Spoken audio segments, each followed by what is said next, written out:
Okay, so today we're going to be talking about gut health and how you can maintain a healthy gut as long as you know what it is that you need to do.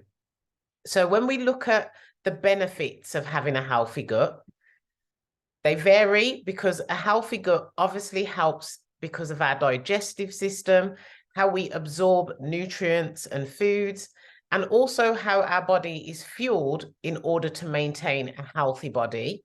So if your gut is imbalanced and your immune system isn't working properly, then your serotonin and hormones will make it more challenging to stay healthy. So I'm not sure that many people realize that the gut plays an important part, not only to our physical well-being, but also to our mental well-being as well. So what is it that causes an unhealthy gut? So I'm just going to play this video firstly.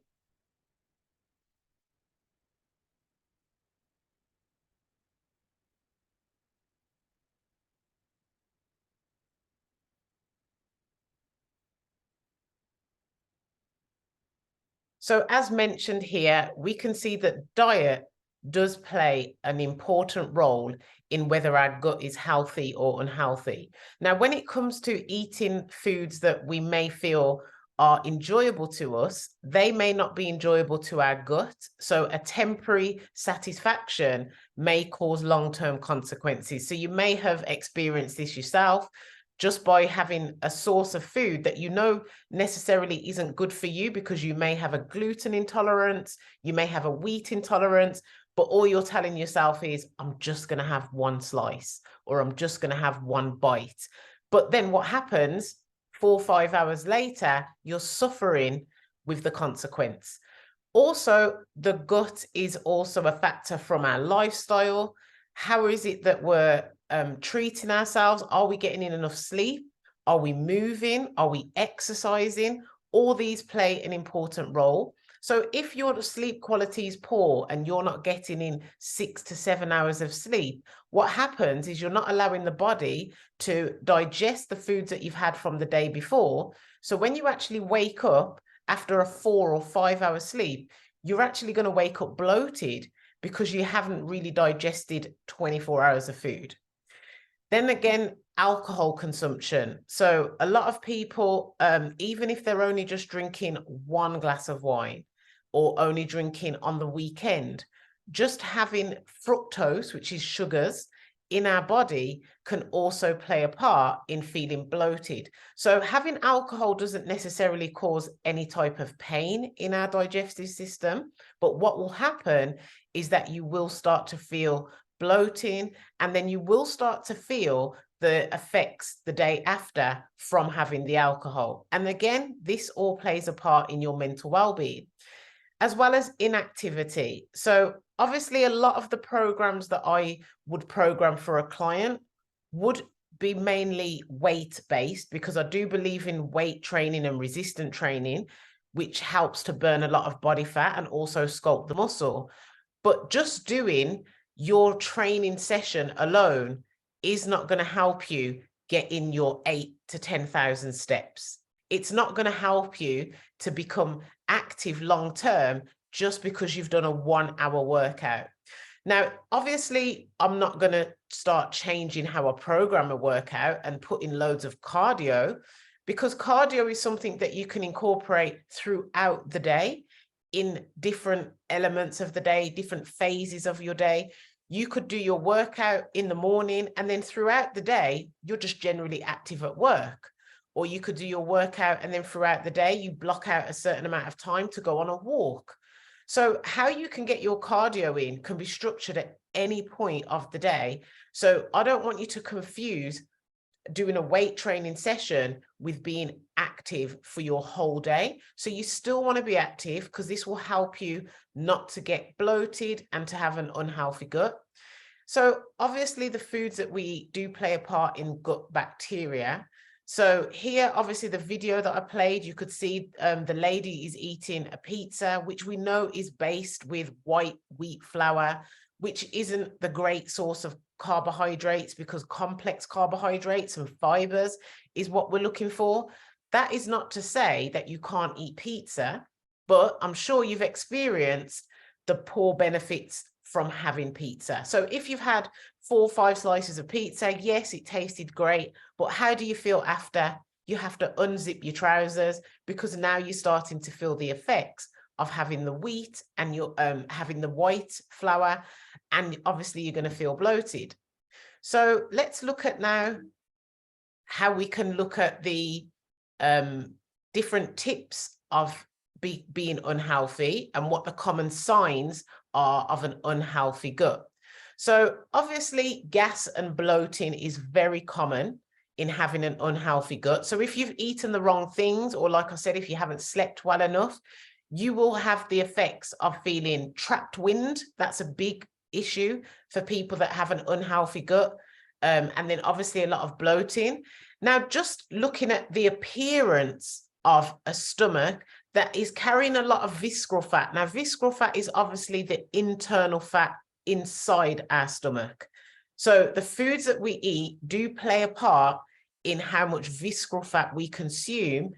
And when you can realize that your visceral fat can be reduced just by changing the foods that you eat, you will start to see the benefits of having a stomach that is more comfortable to obviously live in. So if you're somebody that does have to wear jeans and you put them underneath your stomach, that's very uncomfortable because of the fact that the tightness of the waisted trousers or the skirt or the dress is sitting underneath your digestive tract. And what's happening is you're actually causing more bloating. So it's great to tell yourself you're a size 10. But if you're not really a size 10, do not wear a size 10. Wear exactly what size clothing goes around your waist and doesn't have to sit underneath your stomach, because all that's going to happen all day is your stomach's going to become more and more bloated because you're causing tension around your gut that obviously is going to eventually result in bloating and gas. Now, what you do want to look at as well is how many centimeters there is of a difference between your waist circumference and your hips. So if your waist measurements are quite similar to the hip measurements, then you already know that you have signs of an unhealthy gut. So what you want to look at is about 4 to 5 centimeters of a difference between the waist and the hips in order to know that your visceral fat levels are at a good moderate level. Now, what a lot of people don't realize is that your gut does play a part in your health and your skin. Now, for me, I have suffered with psoriasis now for the last 21 years, and I can assure you I have not had a psoriasis flare-up for 3 years simply because I gave up alcohol. Now, I wouldn't say that everybody should give up alcohol, but if you know that alcohol, because of the sugars, does play a part in poor skin, maybe if you've got eczema or if you've got psoriasis like myself, you will feel flare-ups when you've had poor nutrition or alcohol consumption. Now, for me, the long-term benefits of having skin irritation do not outweigh the short-term benefits of just having a glass of wine. So it was just easy for me to cut it out, because 2 weeks of having to apply Cetraban cream on my skin because it's on fire, I could just rather not live like that. So a lot of people don't realize that poor nutrition is actually a part of the foods that you eat. So have a think about, have I had any flare-ups? Have I started to get any acne around my skin? Have I started to get any skin irritation or redness, especially on your neck? These different issues that you get with your skin are because of your gut health. So that's something to think about. And then again, your mood. When you are bloated, you are angry. There is nothing worse than going out for a lovely meal in a nice dress. You turn up feeling wonderful, and you've had something in that meal. It could be white pasta. It could just be something on that plate that hasn't agreed with you. And all you're thinking about is, I need to get home. I need to get home to take this dress off, unzip my bra, and just get into my night clothes because I'm now feeling bloated. So this, again, is a sign that there is something that could be an intolerance that you have that you're not even aware of. So a lot of people today are finding out that they're gluten intolerant, wheat intolerant, yeast intolerant. There's so many different intolerances. And until you start to write down a food diary and check what it is that you've had that day, then you can go back, repeat it and say, okay, it could have been. So I've had clients that didn't know that they were intolerant to tomatoes. Tomatoes are a big gut flare. So you wouldn't know this if you've had a big mix of a salad, what it is in the salad that has caused this irritation. It's only when you start to really write down all the foods that you're eating, when you're suffering with bloating and gas, that you can start to then pinpoint in the food what it could have been, repeat it again, see if it happens again, and then just simply eliminate that out of your diet so that your mood and your concentration can start to obviously rise. Now, healthy reactions to food and stress. So a lot of people, because of stress, become bloated. So if you weigh on the scales and you've had a fantastic week of eating and you've smashed all your workouts and you don't know why you've gained weight, you then need to look at what's happened in your week and has it made me stressed?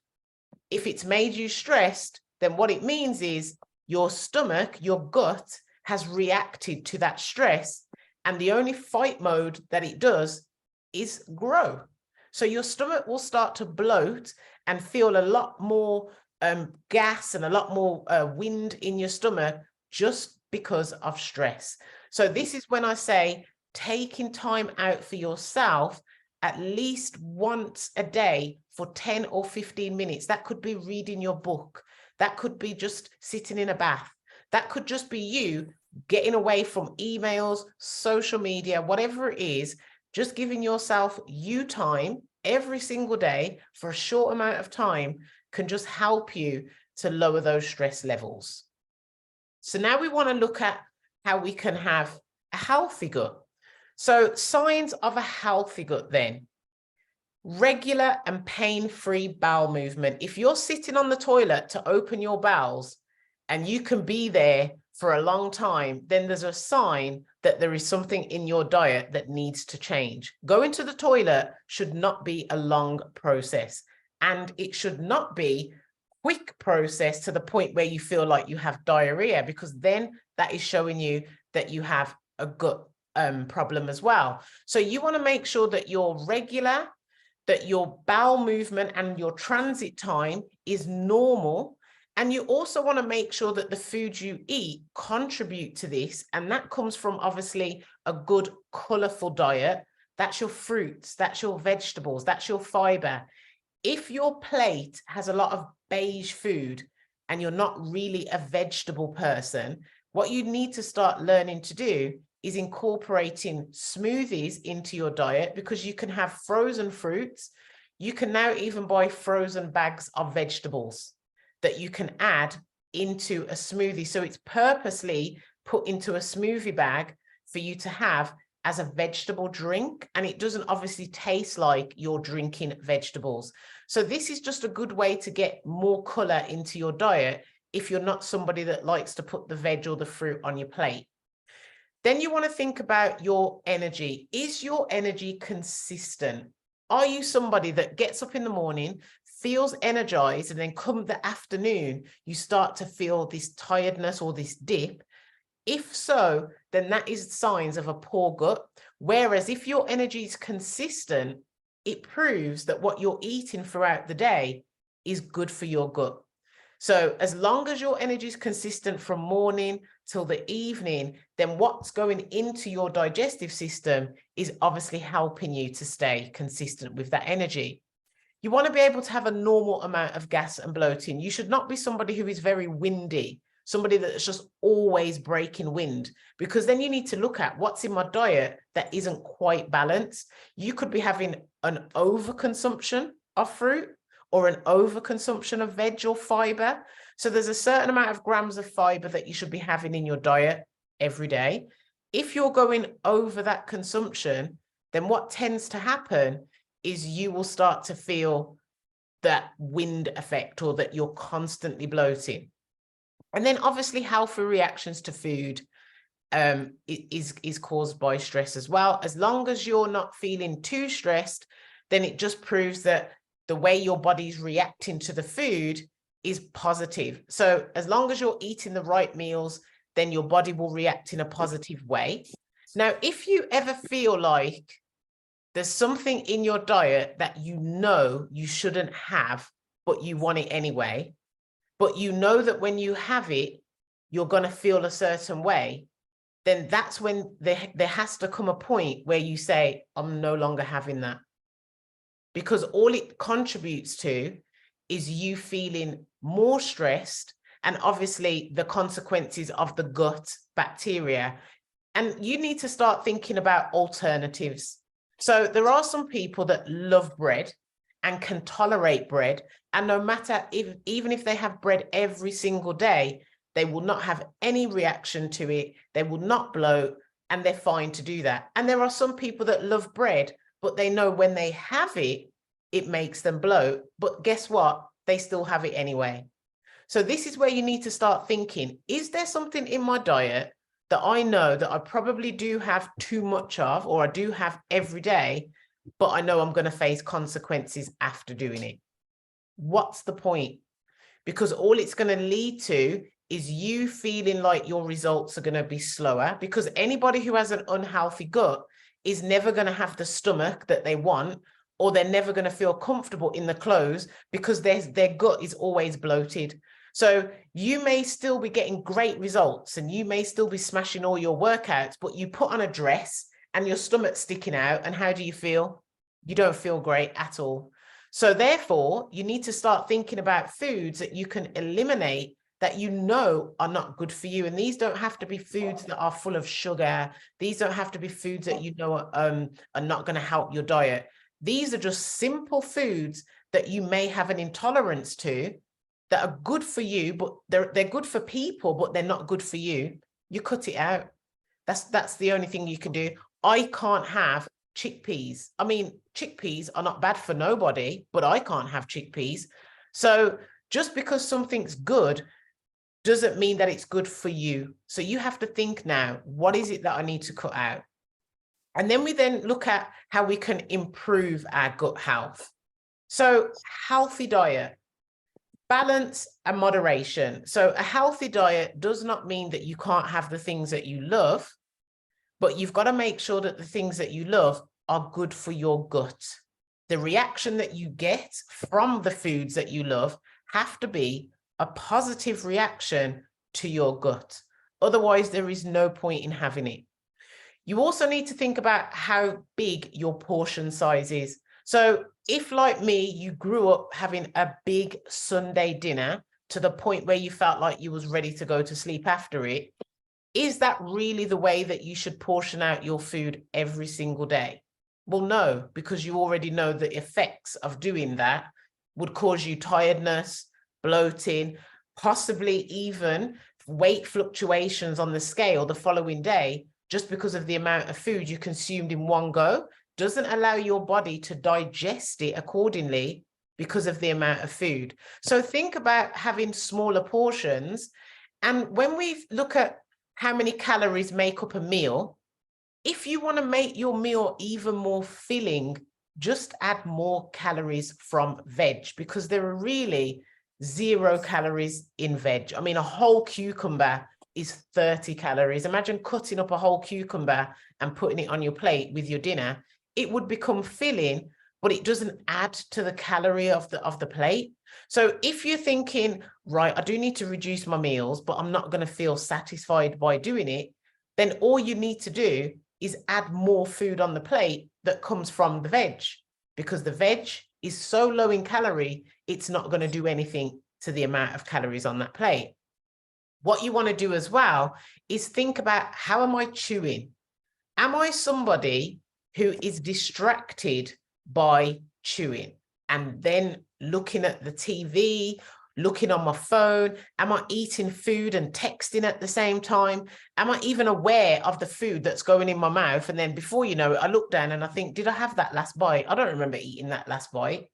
So when we look at food, it's actually a time for you to eat peacefully, or for you to eat and just talk around the table with somebody, but it shouldn't take the distraction away from the meal. You should think about the fact that you need to chew your food down so that your digestive system can break it down accordingly. And then things like having a bath. You don't realize that just taking that time out and relaxing in warm water is also good for your gut. So if you've ever been in a hot tub or even in a warm swimming pool and you feel your stomach starting to churn, that's because the warmth on your gut is being helped. The warmth on your gut is helping your digestive system by getting rid of any excess gas. So having a bath at the end of the evening or just a shower and just letting the water run on your stomach is great to help you improve your gut. And then also just managing your stress levels. That can come from taking that time out, taking that time away from distractions like the computer, the phone, making sure when you're eating, you're just eating in peace. That can help your stress levels. And then you might want to think about taking probiotics. So this is Mish, can you just mute your Zoom, please, Tar? So then you want to think about taking probiotics or supplements. This is great for your digestive system and your gut health. So what you don't understand is that you don't actually get all your nutrients from foods on the market nowadays. So you can buy organic, you can buy all the veggies that you want, but unfortunately, by the time the veg has been grown, shipped, put on the shelf at the supermarket, then put into your fridge, then boiled, then put on your plate, the nutrients are so low. You want to then think about supplementing it with probiotics, and this will help with your gut health as well. And then, of course, more fiber. You need to start thinking about how much fiber you're having throughout the day. If you're not eating enough fiber, you will be somebody that does not go to the toilet regularly. You will be somebody that when they do go to the toilet suffers with constipation. And then you will be somebody that is prone to bloating on a daily basis. And it might not necessarily be because there is a food source that you're intolerant to. You could be eating absolutely things that are fine for you, but there is just a source of food missing, which is fiber. So as long as you're getting in your 25 grams of fiber a day, and I try and balance mine by having 5 grams per meal. If you're on 5 meals, that's including snacks, for the whole day, just try and portion out your macros with each meal or snack. 20 grams of protein with this snack, 5 grams of fiber with the snack, 20 grams of protein with my dinner, 5 grams of fiber with my dinner. So it's so much easier than trying to fit all the fiber in one meal and having all this plate full of lentils, chickpeas, kidney beans, because that's a lot of bloating in one meal, whereas you want to try and space it out. So if you're able to, if you're not on mute because you're doing something else, but if you're able to, can you put into the chat box on the side of your Zoom link if you experience any of the effects of poor gut health that I mentioned today? So whether it's bloating, whether it's gas, whatever, can you put it in the chat box? If you've got the link tab on the side, then you'll be able to see where the chat box comes up. Okay, so Dee's put bloating and gas. So again, Dee, when I said earlier that there's certain foods that you're eating that, one, you're probably aware of that cause you the bloating, or two, you're probably not even aware of them. And that's where you start to have to look at your food diary, writing it down. Monday, was I bloated? No, that's fine. Tuesday, did I become bloated? Yes. What did I eat on Tuesday? Start to look through on your diary what you ate on Tuesday, then start to eliminate foods that you don't think it was. And then look at the foods that you think, oh, it could have been that. Then eat those foods again and see what happens. So that's the only way you can start to learn your body. A dietitian can't tell you what you're bloated from. So when you go and pay someone to say, oh, I think I've got an intolerance, what is it? I guarantee you, I've had psoriasis now for nearly 20 years, and not one dietitian told me that I was intolerant to fructose, sugars, and alcohol. Yeah? Cut out this, cut out this, cut out this, but why is my arm still flaring up? Why is this still flaring up? You have to learn your body for yourself. And only you know what you're eating, and only you know what you need to eliminate. And then you can get to the point. So have you ever experienced or have you ever known that there was something that was going to bloat you, but you ate it anyway? So like the video that I showed you with somebody eating a pizza. Pizza's lovely, pizza's Moorish, pizza's great, but pizza is a massive bloater. But are you somebody that thinks, but I'm going to eat it anyway? So just put in the chat box if you've had something that you know already is going to bloat you. I'm just reading these.